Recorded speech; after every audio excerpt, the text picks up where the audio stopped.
ऐसा नहीं है कि ऑस्ट्रेलिया सीरीज में अगर रोहित विराट 3 शतक भी लगा देते हैं तो उनको वर्ल्ड कप 2027 में खेलने का मौका मिल जाएगा। और ऐसा भी नहीं है कि अगर वो अच्छे रन्स नहीं बनाते, बड़े रन्स नहीं बनाते, तो उनको वर्ल्ड कप 2027 से वंचित रखा जाएगा। वो 27 में आपको खेलते हुए नजर नहीं आएंगे।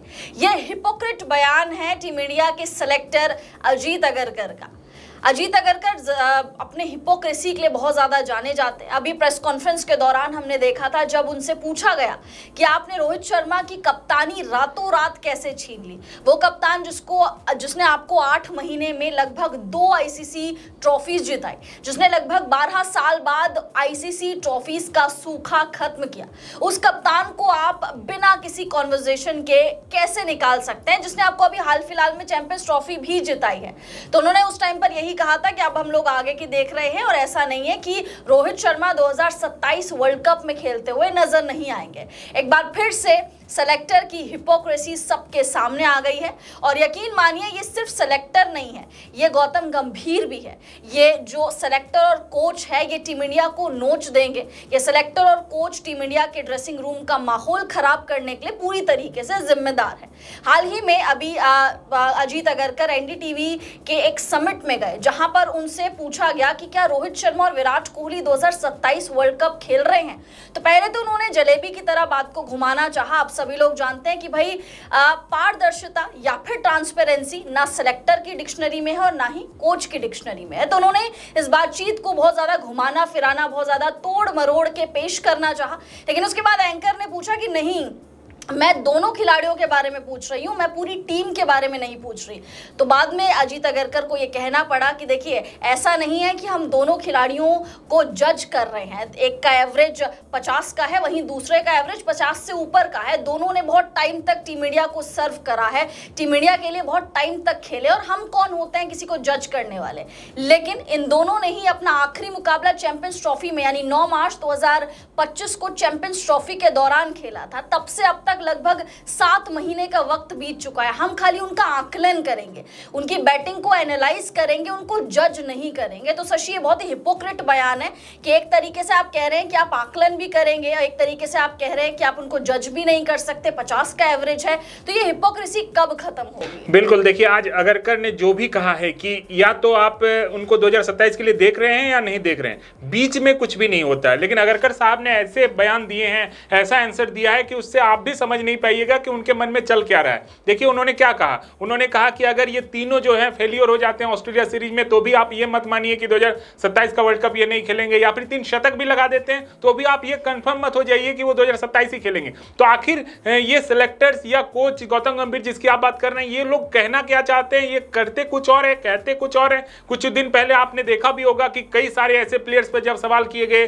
मोहम्मद शमी हो जाए, सरफराज खान हो जाए, जिनको इन्होंने अनफिट बता दिया, लेकिन खिलाड़ियों ने खुद आकर बताया कि अनफिट तो मैं हुई नहीं, मैं 4 दिनों का रणजी मैच खेल रहा हूं, तो ओडीआई मैच के लिए मैं कैसे अनफिट हूं, मैं दौड़ भाग कर रहा हूं, ये सरफराज खान ने बताया, तो मैं अनफिट कैसे हूं। तो अजीत अगरकर भी अब उल्टे सीधे जवाब देने के लिए फेमस होने लगे हैं। बयान मतलब वो बताते कुछ और है, करते कुछ और है। यही बयान जो आज उन्होंने एनडीटीवी के समिट में दिया है कि विराट कोहली और रोहित शर्मा, ये 2 खिलाड़ी जिनको हम जज नहीं कर रहे हैं, अगर ऑस्ट्रेलिया सीरीज वो अच्छा खेलते हैं तो फिर आप कैसे उनको जो है आगे के लिए नहीं सोचेंगे। अगर वो मान लीजिए 3 शतक, जैसा कि आपने बताया कि 3 शतक वो लगा भी देते हैं, अगर 3 शतक विराट कोहली के बल्ले से आ जाता है या रोहित शर्मा के बल्ले से आ जाता है, तो फिर आप किस आधार पर कह सकते हैं कि 2027 का वर्ल्ड कप के में हम उनको देख नहीं रहे हैं। फिर आप चाहिए क्या उनसे? रन ही तो चाहिए ना। तो रन अगर बना कर देते हैं तो फिर आप कैसे कह सकते हैं कि वो 2027 के वर्ल्ड कप में नहीं है। तो कुल मिलाकर एक प्रोपेगेंडा, एक साजिश जो रची जा रही है, पीछे से कोई और रच रहे हैं, उसको बस वो सामने ला रहे हैं। ये बात समझ में नहीं आ रही कि आखिर वो रच कौन रहा है, कौन चाह रहा है कि विराट कोहली और रोहित शर्मा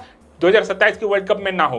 और वो एकमात्र अगर सोचने की कोशिश करें कि हो कौन सकते हैं, तो ये गौतम गंभीर ही हो सकते हैं। गौतम गंभीर जिन्होंने सबसे पहले शुभमन गिल को कप्तान बनाया, शुभमन गिल उनके फेवरेट खिलाड़ी हैं। इसके अलावा हर्षित राणा जैसे खिलाड़ी को आगे रखते हैं। ऐसे खिलाड़ी जो उनके पसंदीदा हैं, उनको आगे रखने के लिए रोहित शर्मा से कप्तानी छीनी। इसके अलावा विराट कोहली और रोहित शर्मा किसके दबाव पर आकर टेस्ट क्रिकेट से संन्यास लिए हैं, ये किसी से छिपा नहीं है। भले ही ये आपके पब्लिक प्लेटफॉर्म में ना आए, लेकिन लोग समझ सकते हैं कि किनके दबाव पर आकर उन्होंने टेस्ट क्रिकेट से संन्यास लिया है। आप ये देखिए ना कि विराट कोहली रणजी जाकर खेलते हैं दिल्ली के लिए, वो उस वक्त पर इंग्लैंड दौरे की तैयारी कर रहे होते हैं, अचानक से टेस्ट क्रिकेट से संन्यास। रोहित शर्मा कुछ दिन पहले के इंटरव्यू में, टेस्ट क्रिकेट का जब अनाउंसमेंट नहीं हुआ था टेस्ट टीम का, उससे कुछ दिन पहले उन्होंने एक इंटरव्यू में कहा था कि इंग्लैंड दौरे पर जाकर मैं 2-3 शतक लगाने के बारे में सोच रहा हूं, लेकिन अचानक से टेस्ट क्रिकेट में संन्यास। तो ये सारी चीजें जो होती है ना, ये पब्लिक को समझ में आती है कि कौन इसके पीछे है, कौन चाह रहा है कि वो आगे तक ना खेलें, उनके पसंदीदा खिलाड़ियों को जगह मिल जाए, ये कौन चाह रहा है। तो ये सारी चीजें समझ में आ जाती है।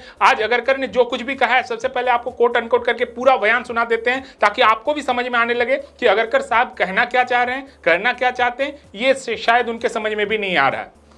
देखिए, अजीत अगरकर ने कहा कि दोनों ऑस्ट्रेलिया दौरे के लिए भारतीय टीम का हिस्सा हैं, वो बेहतरीन खिलाड़ी हैं, यह किसी एक खिलाड़ी को लेकर बात करने का मंच नहीं है। भारतीय टीम क्या हासिल करना चाहती है, आपको उस पर ध्यान केंद्रित करना चाहिए। हमें नहीं पता कि 2 साल के बाद क्या स्थिति होगी, वो दोनों ही क्यों, कुछ और युवा खिलाड़ी भी हो सकते हैं। जब एक खिलाड़ी विराट कोहली का औसत 50 से ऊपर रहा हो, दूसरे रोहित शर्मा का खिलाड़ी जो 50 के लगभग का एवरेज हो, उनको ट्रायल पर नहीं रखा जा सकता है। 2027 का वर्ल्ड कप अभी दूर है, दोनों सिर्फ एक ही फॉर्मेट खेलते हैं और चैंपियंस ट्रॉफी फाइनल के बाद से भारत के लिए नहीं खेले हैं। जब वे फिर से खेलना, वे ट्रायल पर नहीं है, उन्होंने सब कुछ हासिल किया है, चाहे रन हो या ट्रॉफी। अगर इस सीरीज में रन नहीं बनते तो इसका मतलब ये नहीं कि 2027 में नहीं होंगे। यदि 3 शतक भी लग जाते हैं तो इसका मतलब ये नहीं कि वो जरूर होंगे। अभी बहुत वक्त है, देखते हैं चीजें कैसे आगे बढ़ती है। मतलब रोहित विराट के लिए वक्त बहुत है। आप सोच सकते हैं कि रोहित विराट के लिए अभी आप 2027 तय नहीं कर सकते, लेकिन शुभमन गिल के तय कर लिया जाता है, शुभमन गिल के लिए कि वो 2027 तक ही कप्तान होंगे। तो अलग अलग खिलाड़ियों के लिए अलग अलग मापदंड, ये चाहे कोच की बात हो या सिलेक्टर की बात हो, ये लगातार अब चलते आ रहा है इंडियन क्रिकेट में। बिल्कुल, और इसीलिए हम कह रहे हैं कि हिपोक्रेसी है, जहां एक तरफ अजीत अगरकर कहते हैं कि हम उनको एनालाइज करेंगे, उनकी बैटिंग का आकलन करेंगे, लेकिन हम उनको जज नहीं करेंगे, हम उनको परखेंगे नहीं। तो दोनों चीजें बहुत कॉन्ट्राडिक्टरी स्टेटमेंट्स हैं जो अजीत अगरकर दे रहे हैं। जैसे कि शशि ने बताया कि ये पीछे से कुछ और चल रहा है, ये गौतम गंभीर की सारी सोची समझी साजिश है। आगे उनको वर्ड्स